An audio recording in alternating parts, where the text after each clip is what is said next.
بسم اللہ الرحمن الرحیم۔ شروع کرتا ہوں اللہ تعالیٰ کے نام سے جو بڑا مہربان نہایت رحم کرنے والا ہے۔ واستغفر اللہ، اور اللہ سے معافی چاہو۔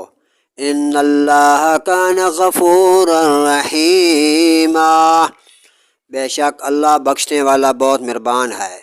ولا تجادل عن الذین یختنون انفسهم ان اللہ لا يحب من کان خوانا نسیما، اور ان کی طرف سے نہ جھگڑو جو اپنی جانوں کو خیانت میں ڈالتے ہیں، بے شک اللہ نہیں چاہتا کسی بڑے دغاباز گنہگار کو۔ یستخفون من الناس ولا یستخفون من اللہ وهو معهم اذ یبیتون، آدمیوں سے چھپتے ہیں اور تم اللہ تعالیٰ سے نہیں چھپتے، اور اللہ ان کے پاس ہے۔ ما لا یرضی من القول، جب دل میں وہ بات جو تم تجویز کرتے ہو وہ اللہ کو ناپسند ہے۔ وَكَانَ اللَّهُ بِمَا يَعْمَلُونَ مُحِيطًا، اور اللہ ان کے کاموں کو گھیرے ہوئے ہے۔ ہَا أَنْتُمْ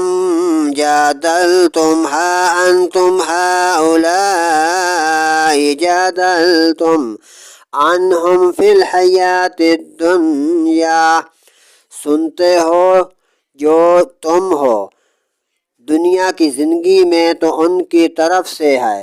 فَمَن يُجَادِلُ اللَّهَ عَنْهُمْ يَوْمَ الْقِيَامَةِ، تو ان کی طرف سے کون جھگڑے گا اللہ سے قیامت کے دن۔ أَمَّن يَكُونُ عَلَيْهِمْ وَكِيلًا، یا کون ان کا وکیل ہوگا۔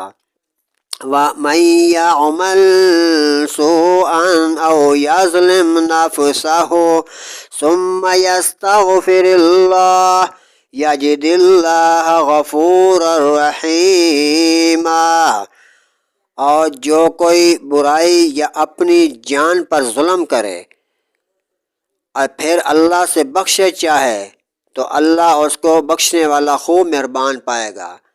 صدق اللہ العظیم۔